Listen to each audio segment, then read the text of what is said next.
नमस्कार साथियों, विद्या ज्ञान वाटिका यूट्यूब चैनल में आप सभी का बहुत बहुत स्वागत है। साथियों, विगत वीडियो में हमने कक्षा 10वीं की पाठ्य पुस्तक संस्कृत दूरवा के 16वें पाठ को अध्ययन करने का प्रयत्न किया था।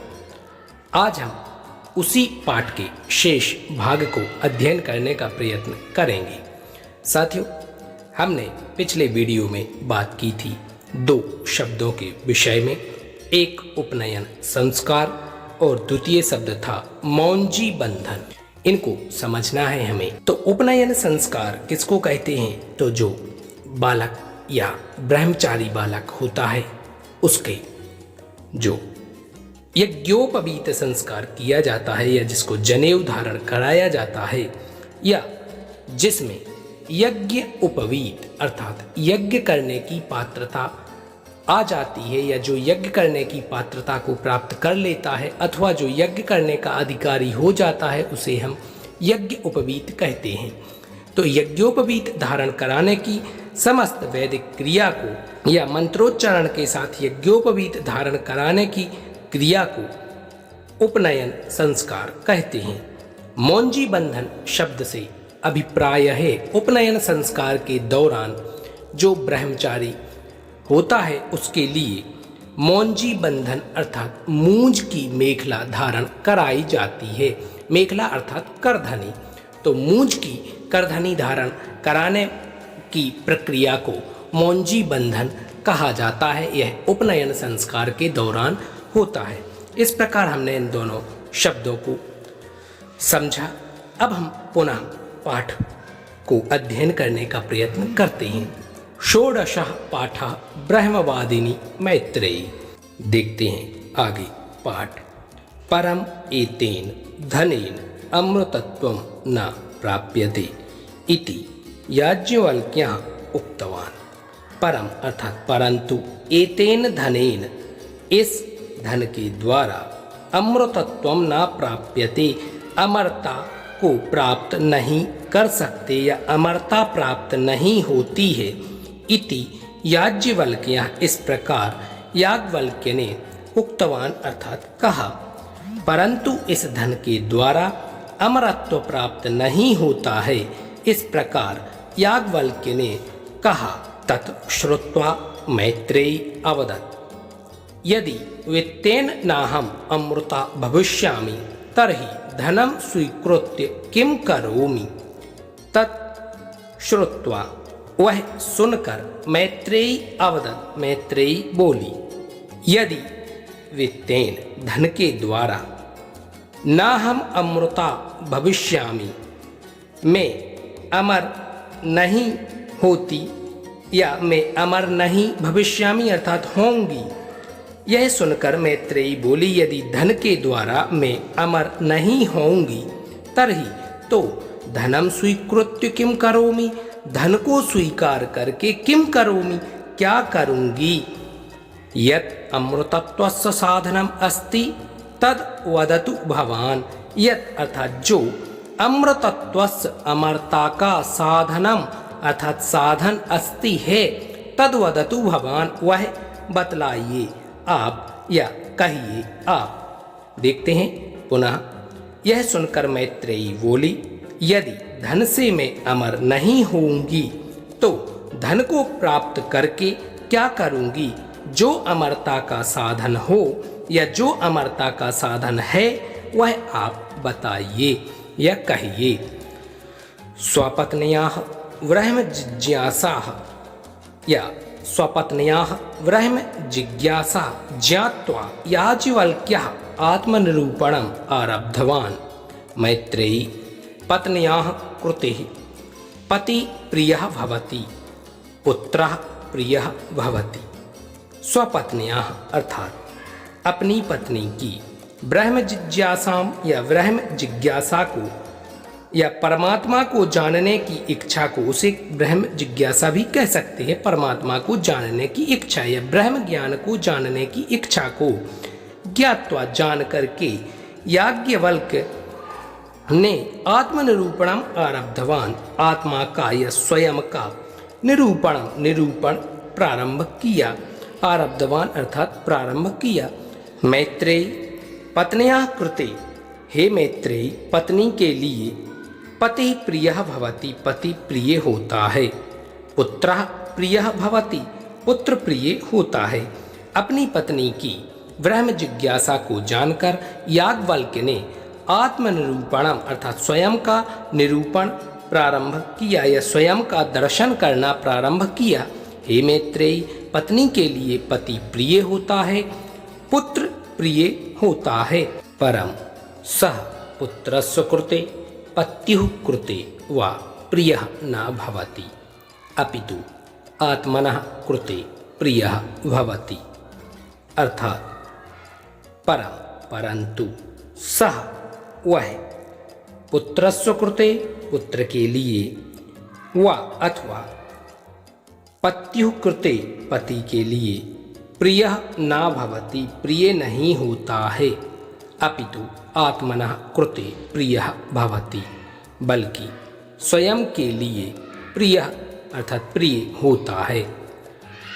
लेकिन यह परंतु वह पुत्र के लिए अथवा पति के लिए प्रिय नहीं होता बल्कि स्वयं के लिए प्रिय होता है। तथैव धनम प्रियम भवति, देवाः प्रियाः भवन्ति। वैसे ही तथैव तथा एव अर्थात वैसे ही धनम प्रियम भवति, धन प्रिय होता है। देवाः अर्थात देवता प्रियाः भवन्ति प्रिय होते हैं। परम सर्वम आत्मनः कृते एव, परम अर्थात लेकिन या परंतु सर्वम सब आत्मनः कृते स्वयं के लिए एव ही, लेकिन सब स्वयं के लिए ही। यस्मिन् आत्मनि वयं स्नेहयामः सः एकः एव। यस्मिन् अर्थात जिस आत्मनि अर्थात आत्मा पर वयम हम सभी स्नेहयामः स्नेह करते हैं, सह एकः एव वह एक ही है। जिस आत्मा पर हम सभी स्नेह अथवा प्रेम करते हैं वह एक ही है। अयम ब्राह्मणः अयम क्षत्रियः इति एतेषां शरीराणि भिन्नानि परन्तु तेषु शरीरेषु सर्वेषु आत्मा एक एव। अयम ब्राह्मणः यह ब्राह्मण है, अयम क्षत्रियः यह क्षत्रिय है, इति एतेषां ऐसे या इस प्रकार एतेषां इसके शरीराणि भिन्नानि शरीर अलग अलग हैं, भिन्नानि अर्थात भिन्न भिन्न हैं, परंतु लेकिन तेषु शरीरेषु उन सभी शरीरों में आत्मा एक एव आत्मा एक ही है। पुनः देखते हैं भावार्थ। यह ब्राह्मण है, यह क्षत्रिय है, ऐसे इनके अनेक शरीर अलग अलग हैं या ऐसे इस आत्मा के शरीर अलग अलग हैं, लेकिन उन सभी शरीरों में आत्मा एक ही है। यह सर्वाणि भूतानि आत्मनः भिन्नानि पश्यति सह मुक्तिं प्राप्तुं न शक्नोति। यह अर्थात जो सर्वाणि भूतानि सभी प्राणियों को भिन्नानि पश्यति आत्मनः भिन्नानि पश्यति, आत्मनः अर्थात स्वयं से भिन्नानि भिन्न पश्यति देखता है, जो सभी प्राणियों को स्वयं से भिन्न या अलग देखता है, सह मुक्तिं प्राप्तुं न शक्नोति वह मुक्ति को प्राप्त नहीं कर सकता या वह मुक्ति को नहीं पा सकता। सर्वेषु शरीरेषु एकः एव आत्मा इति यः जानाति सह मुक्तिं प्राप्नोति। सर्वेषु सभी शरीरेषु शरीरों में एकः एव एक ही आत्मा है, इति इस प्रकार यह जानाति जो जानता है, सह मुक्तिं प्राप्नोति वह मुक्ति को प्राप्त करता है। अयम आत्मा एव अखिलस्य विश्वस्य आधारः इति अयम अर्थात यह आत्मा एव आत्मा ही अखिलस्य संपूर्ण विश्वस्य विश्व की आधार है इति, इस प्रकार यह आत्मा ही संपूर्ण या समस्त विश्व की आधार है। इस प्रकार कथम इति तम मैत्रेयी अपृच्छत, कथम कैसे, इति इस प्रकार, तम उनसे, मैत्रेयी ने, अपृच्छत पूछा, कैसे या ऐसा कैसे, यह उन याज्ञवल्क्य से मैत्रेयी ने पूछा। याज्ञवल्क्यः उदाहरणेन स्पष्टं कृतवान्, याज्ञवल्क्य ने उदाहरण से स्पष्ट किया। यथा सर्वस्य जलस्य समुद्रः एव आधारः, यथा जैसे सभी या संपूर्ण जल का समुद्र ही आधार है। समुद्रात् निर्मितम, समुद्र से निर्मित, जलम जल पुनः समुद्रे एव विलीनम भवति, पुनः अर्थात फिर से समुद्र में ही विलीन हो जाता है अथवा मिल जाता है। याज्ञवल्क्य ने उदाहरण से स्पष्ट किया, जैसे संपूर्ण जल का समुद्र ही आधार है, समुद्र से ही या समुद्र से निर्मित जल पुनः समुद्र में ही विलीन होता है या मिल जाता है। तथैव ब्रह्मतत्वात् निर्मितम विश्वम तत्रैव विलीनम भवति, तथैव वैसे ही ब्रह्म तत्व से निर्मित विश्व उसी ब्रह्म तत्व में ही विलीन होता है। इदम ब्रह्म तत्वम संपूर्ण विश्वे व्याप्तम अस्ति, यह ब्रह्म तत्व संपूर्ण विश्व में व्याप्तम अस्ति अर्थात व्याप्त है। यथा शर्करा जले सर्वत्र समान रूपेण व्याप्ता भवति, तथैव आत्मा अपि अंतर्बाह्य व्याप्तः, यथा अर्थात जैसे शर्करा जले सर्वत्र समान रूपेण, यथा अर्थात जैसे शर्करा जले शक्कर जल में सर्वत्र सभी जगह समान रूपेण व्याप्ता भवति, समान रूप से व्याप्त होती है। तथैव वैसे ही आत्मा अपि, आत्मा भी अंतर्बाह्य व्याप्तः, अंदर और बाहर व्याप्त है। इसके बाद उन्होंने इसको स्पष्ट किया। इस उदाहरण से पुनः हम भावार्थ समझ लेते हैं। जैसे शक्कर पानी में सभी जगह समान रूप से मिल जाती है, वैसे ही आत्मा भी अंदर और बाहर अर्थात शरीर और शरीर के बाहर व्याप्त होती है या होता है। फिर उन्होंने यहाँ कहा, अयम आत्मा सर्वेषां देहे तिष्ठति, अयम आत्मा, यह आत्मा सर्वेषां सभी के देहे शरीर में तिष्ठति रहती है, यह आत्मा सभी के शरीर में रहती है। देहः नश्वरः, देह या शरीर नाशवान है या नाश होने वाला है। यदा सह देहे तिष्ठति तदा तस्य भिन्नानि नामानि सन्ति, यदा अर्थात जब तक सह वह देहे तिष्ठति शरीर में रहती है, तदा तब तस्य उसके भिन्नानि नामानि, भिन्न या अलग अलग नाम सन्ति हैं। जब वह आत्मा शरीर में रहती है तब उसके अलग अलग नाम हैं। देह नाशादनंतरम आत्मा देहात् वही निर्गच्छति तदा तस्य कापि संज्ञा नास्ति। देह नाशात अनंतरम, शरीर के नाश होने के उपरांत आत्मा देह से या शरीर से बाहर चली जाती है, तदा तब तस्य उसकी कोई भी संज्ञा नहीं है।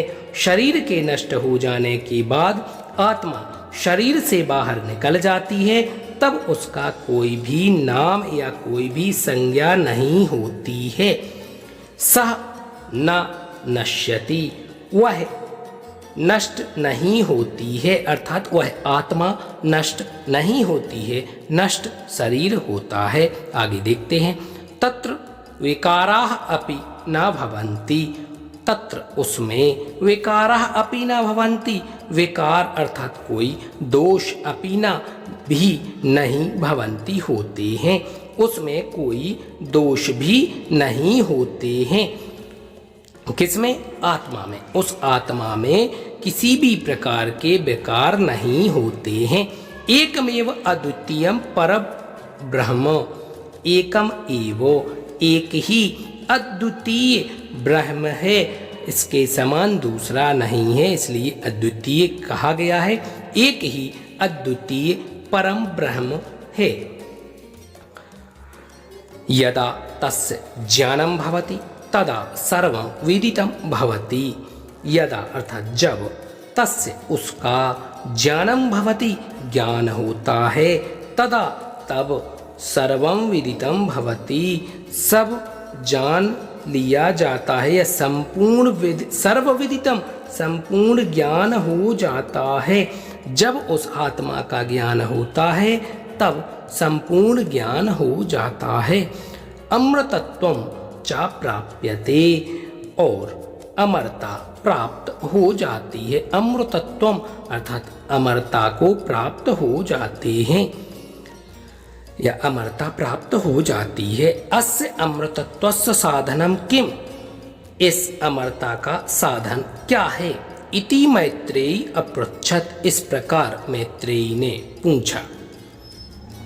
तदा याज्ञवल्क्यः उक्तवान्, तब याज्ञवल्क्य ने कहा, आत्म साक्षात्कारः एव अमृतत्वस्य साधनम, आत्मा का अर्थात स्वयं का साक्षात्कार करना ही, या स्वयं को जानना ही अमृतत्वस्य अमरता का साधनम साधन है। स्वयं को जानना ही अमरता का साधन है। इति ब्रह्म निरूपणम कृत्वा, इस प्रकार ब्रह्म अर्थात ब्रह्म ज्ञान का निरूपण करके या वर्णन करके याज्ञवल्क्य ने संन्यासम स्वीकृतवान, संन्यास को स्वीकार कर लिया या संन्यास को ग्रहण कर लिया। एवं इस प्रकार ब्रह्मवादिनी मैत्रेयी, वेदों का अध्ययन कराने वाली मैत्रेयी याज्ञवल्क से ब्रह्म ज्ञानम प्राप्तवती, ब्रह्म ज्ञान को प्राप्त करती है। या इस प्रकार ब्रह्मवादिनी या वेदों को अध्ययन कराने वाली मैत्रेयी ने याज्ञवल्क से ब्रह्म ज्ञान को प्राप्तवती अर्थात प्राप्त किया। नास्ति कुत्रचित् एतादृशी ब्रह्मवादिनी स्त्री या धनम विहाय ब्रह्म ज्ञानम इच्छति, न अस्ति नहीं है, कुत्रचित कहीं भी, एतादृशी इस प्रकार या ऐसी, ब्रह्मवादिनी स्त्री, ब्रह्मवादिनी अर्थात वेदों को अध्यापन कराने वाली स्त्री, या जो धनम विहाय धन को छोड़कर ब्रह्म ज्ञानम इच्छति ब्रह्म ज्ञान की इच्छा करती हो।